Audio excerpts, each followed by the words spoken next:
हाय, सुप्रभात, good morning. सीधा सौदा के आज के इस मंगलवार के एडिशन में आप सबका स्वागत है।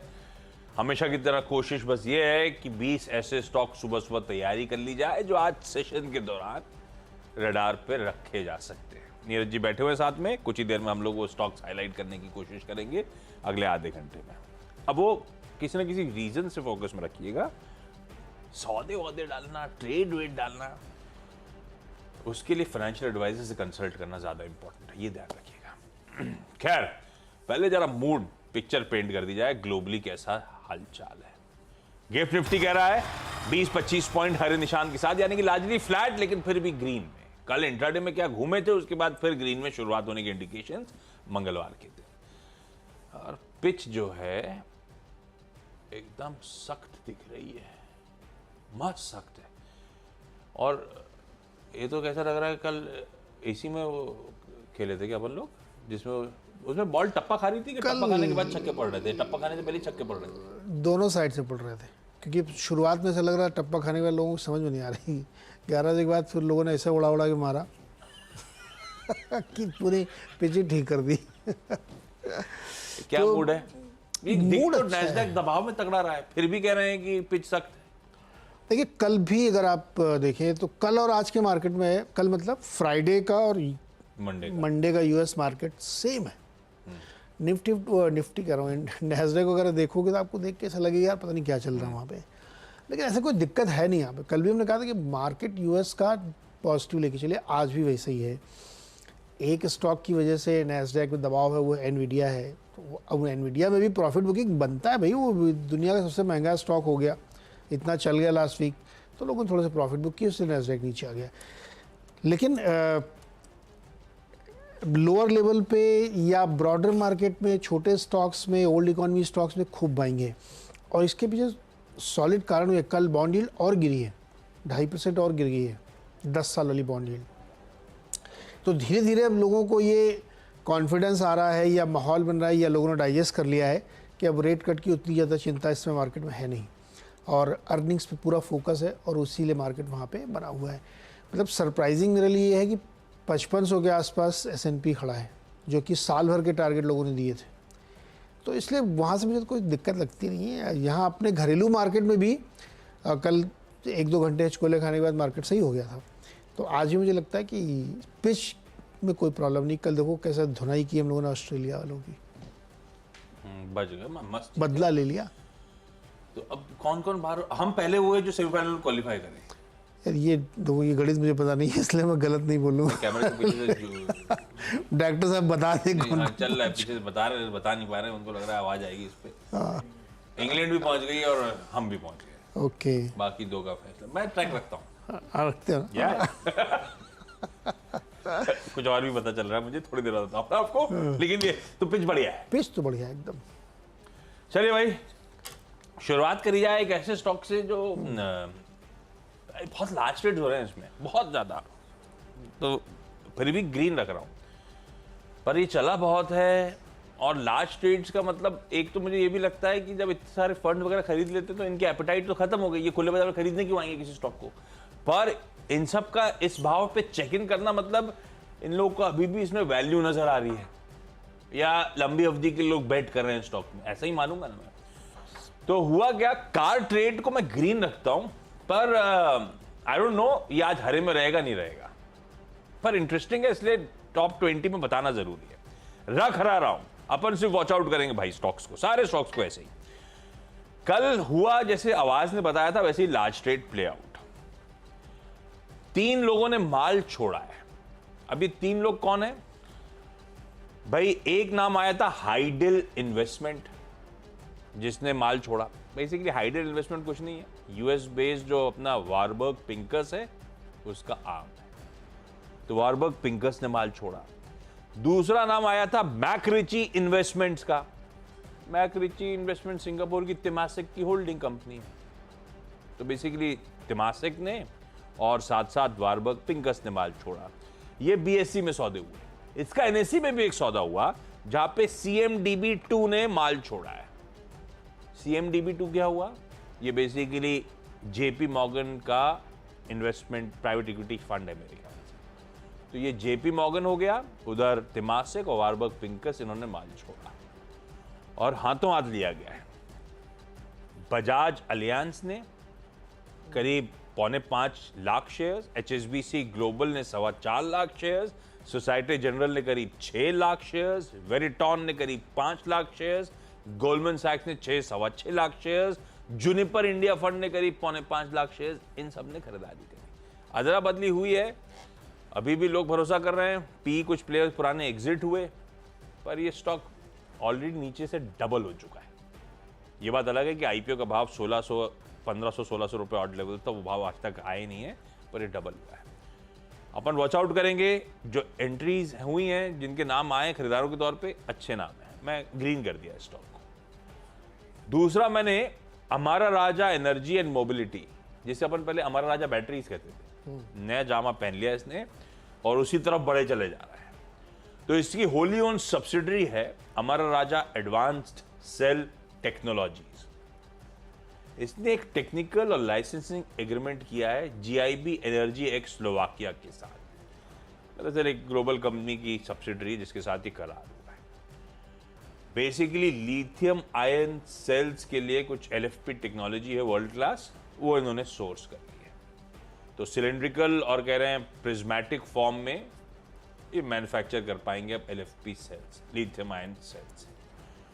ठीक है, आगे बढ़े चले जा रहे हैं, ब्यूटीफुल जेवीज करार पार्टनरशिप स्टिच कर रहे हैं, ग्रीन रख दिया है। स्टॉक वैसे भी बहुत अच्छा करके दिया हुआ है। तीसरा, अच्छा खबरों की थोड़ी सी कमी थी और जो आ रहे थे उसको लाल और ग्रीन क्लासिफाई करना मुश्किल था, फिर भी करा है। वैसे ये तो ग्रीन ही है। मुथूट कैपिटल सर्विसेज, बोर्ड ने इसके नए लाइन ऑफ बिजनेस के एडॉप्शन को मंजूरी दी है, नए धंधे में उतरेगी ये कंपनी। क्या है ये? दरअसल बोर्ड ने अप्रूव करा है रजिस्ट्रेशन की शुरुआत करी जाए, इनिशिएट किया जाए रजिस्ट्रेशन एज कॉर्पोरेट एजेंट्स एडाई के साथ। एडाई यानी कि insurance regulatory and development authority of India, इसके कॉर्पोरेट एजेंट बनने की तैयारी, नया लाइन ऑफ बिजनेस। खबर तो अच्छी है, ग्रीन रख दिया। अच्छा, बात करते करते 3 हो गए भाई साहब। कल खबरों का बड़ा एक्चुअली कम वो टोटा था, अरे ढूंढने से मिलने नहीं थी, टटोलना बटोलना सब पड़ रहा था। आगे तक की एग्जिट और ये सब भी टटोल रहा था मैं बैठे बैठे। तो खैर कुछ मिली ढूंढने से। एक तो क्रिस्टल इंटीग्रेटेड, और ये एक रिसेंटली लिस्टेड कंपनी है।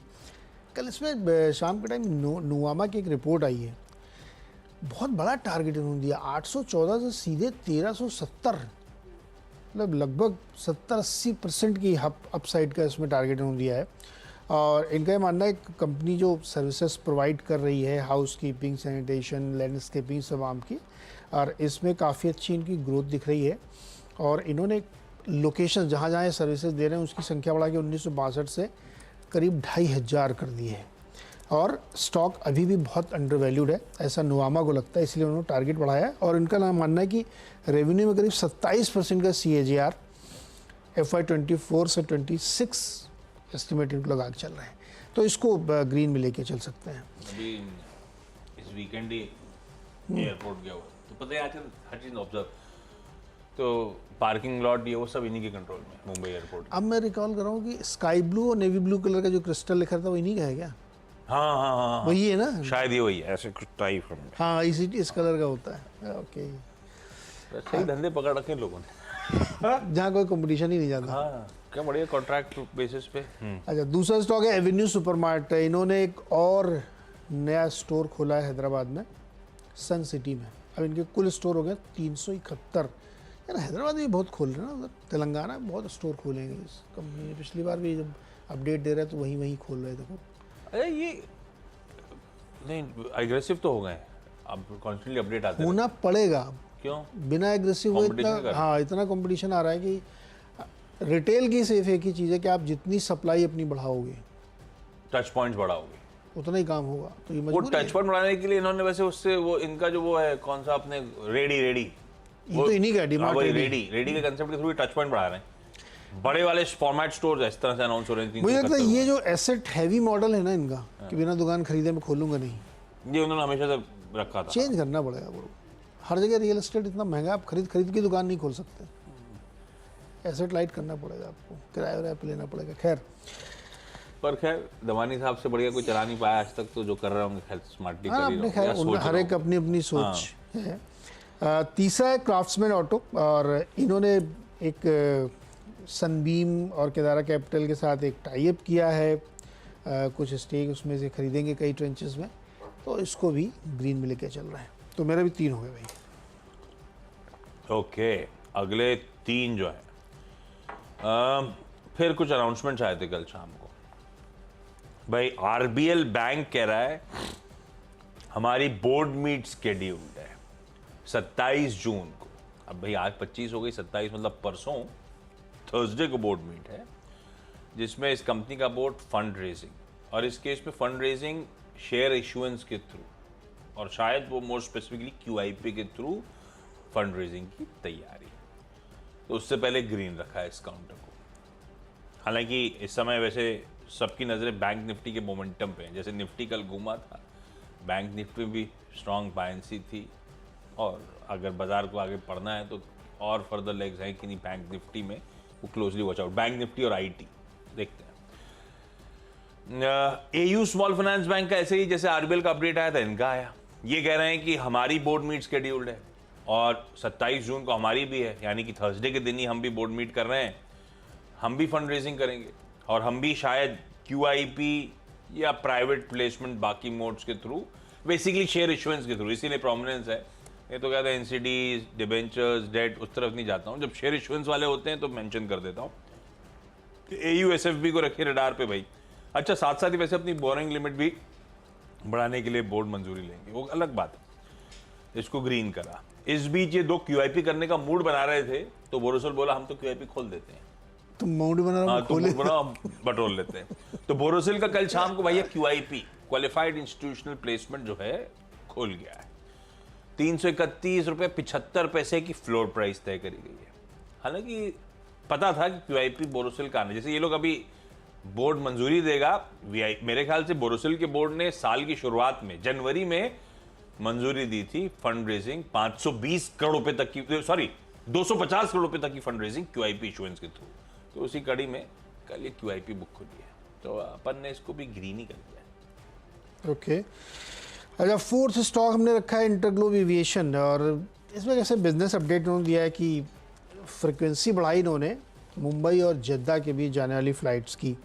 अब 15 अगस्त से ये शुरू हो जाएगा, 14 वीकली फ़्लाइट्स वहाँ रन करेंगी, और जो टोटल जो उनकी फ़्लाइट जा रही जद्दा 5 सिटीज़ के थ्रू, उनकी संख्या बढ़ के हो जाएगी 42। तो इसको ग्रीन में रख सकते हैं, अच्छी खबर है। 5वां स्टॉक है हैप्पीएस्ट माइंड। ये अभी शुरू में हम लोगों ने चर्चा भी की सुबह की, जो इसके प्रमोटर हैं अशोक सूटा, वो 6% हिस्सेदारी अपनी बेचने जा रहे हैं। काफ़ी इंटरेस्टिंग है। 826 रुपये में बेचेंगे, जो कि 10% डिस्काउंट पे है करंट प्राइस से, और 750 करोड़ रुपए। क्या करेंगे इतना पैसा ये सूटा सर? सूटा साहब चेकआउट कर रहे होंगे अब। कोई नया बिजनेस सूटा बना साहब रहा है। पहले, अब नहीं, अब मेरे को अब नहीं दिखता, लेकिन अभी तक ब्यूटीफुली बिजनेस इरेक्ट करे, मूव करे, नए नए बिजनेस खोले। और सूटा साहब की एक और अच्छी बात थी, अपने पीपल मैन फोर्स को हमेशा हाईलाइट करना। वो आपको याद होगा माइंड ट्री था, माइंड ट्री है, और ये हैप्पीएस्ट माइंड है, और इसमें सब में लोगों में वो इनके हैप्पी एम्प्लॉइज। अभी इसके आगे भी कुछ हो सकता है ना, हैप्पीएस्ट के आगे कुछ ऐसा करेंगे क्या आप? करना करेक्ट भाई, 750 करोड़ रुपए हाँ, तो करेंगे ना, कुछ हो सकता है। यार कुछ दिमाग एक में ये चल भी होता है ना कि यार अपने एग्जीक्यूटिव रोल में जब तक है, कंपनी अच्छा कर रही है, और लेट्स बुक इट आउट, अब हो गया, edge is also catching up. हाँ, ये भी बात है। तो खैर देखते हैं, इस पर हमको लगता है थोड़ा दबाव रहना चाहिए आज, क्योंकि काफ़ी बड़ा बेचना, डिस्काउंट अच्छा खासा है, तो इसको रेड में रख के चलते हैं। तो 6वां स्टॉक है ओबरा रियल्टी। ये एक बहुत ही दिलचस्प खबर है। जनरली आपने देखा होगा कि रियल एस्टेट की कंपनीज पैन इंडिया बहुत कम काम करती है, एक आध गोदरेज वगैरह को छोड़ दे तो। गोदरेज ओबरा रियल्टी ने एनसीआर के पास गुरुग्राम, जो इस वक्त देश का सबसे हॉट रियल एस्टेट मार्केट, वहाँ पे करीब 15 एकड़ ज़मीन खरीदी है 600 करोड़ रुपए में, और इसमें वो करीब 26 लाख वर्ग फुट डेवलप करेंगे। और आप देखिए ना, इस समय मुझे वो आके बता के गए थे एक कंपनी वाले कि वहाँ एवरेज रेट 12-13 हज़ार रुपये स्क्वायर फीट का है एवरेज। कहाँ पे गुरुग्राम में प्रीमियम में जाओगे तो 25-50 हज़ार 1 लाख तक का है। गुरुग्राम वाले फिर भी बढ़िया है, 12-13 हज़ार रुपये क्या होता है। आए मुंबई, और मुंबई तो यही माइंड में खत्म हो जाता है, आइए उसके आगे भी कहीं बोरीवली तक नहीं मिलेगा। अरे अभी कल इस वीकेंड पे टॉप 10 पिन कोड्स करके एक लीडिंग न्यूज़पेपर ने पूरा पन्ना छापा था, India priciest top 10 pin codes. Number 1 पे कौन है? ये सारे मुंबई के हैं, 8 तो मुंबई के हैं, जिसमें अब वो ऐसे पिन कोड से तो नहीं पता, सारे साउथ मुंबई और इवन जू वो सब आ जाते हैं। अरे वाह। एक उसमें फिर आता है एड्रेस दिल्ली का, दिल्ली के 2 आते हैं पर वो 8वें नंबर टाइप से, जीके नहीं है। अब मैं दिल्ली ज्यादा अंदर नहीं अरे मुझे याद नहीं। अब साउथ एक्स में क्या क्या आता है मैं आपको थोड़ी देर में नाम भी बताऊंगा। मेरे सुने हुए नाम नहीं थे, लेकिन उस एक में एक 9th नंबर पे था, टोरेंट फार्मा ने या टोरेंट ने का हेडक्वार्टर्स भी है वहाँ पे, या ऑफिस बना रखा है दिल्ली में गेस्ट हाउस जो भी बनाया हो। ओके, तो इंटरेस्टिंग था। पंचशील पार्क हो सकता है। हाँ, जिसमें ये अपने ऑटो एंसरी वाले प्रमोटर्स रहते हैं। एक क्या भटक रहे हैं अपन लोग, मैं बताऊंगा सारे। वो टॉप 10 पिन कोड्स थे, देखने लायक प्राइस भाव थे। ये तो 10-12 हज़ार तो कूल है वैसे। 10-12 हज़ार तो बेयर मिनिमम वाला है वैसे तो। वो जो कौन सा कार्नेलिया बिल्डिंग है ना डीएलएफ वाली, जहाँ 100 करोड़ के बंगले फ्लैट टाइप के फ्लैट हैं, हाँ वो तो आती है। तो उसी इलाके में तो ये जमीन गुरुग्राम में कहीं पे भी आप चले जाओ इस समय मिट्टी उगले सोना, ये वाली कहावत चल रही वहाँ पे।